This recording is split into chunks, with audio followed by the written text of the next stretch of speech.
tools we need. 70 millimeters mostly.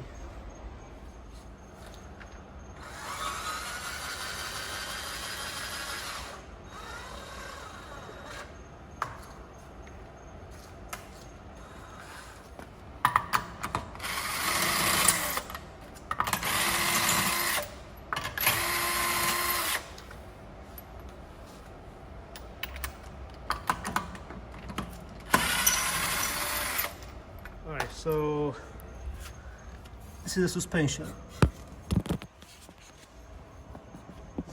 We have one nut and bolt here. This one.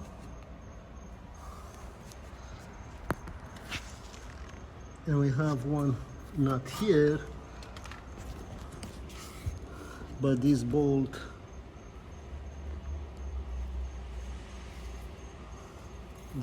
gonna hit in this one, so we have to take out those bolts from here.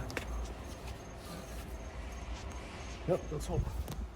You need this one to lift this. You don't want this when you take the shock out.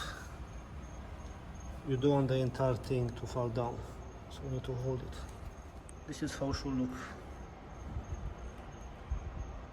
Now just move this here and put it back there.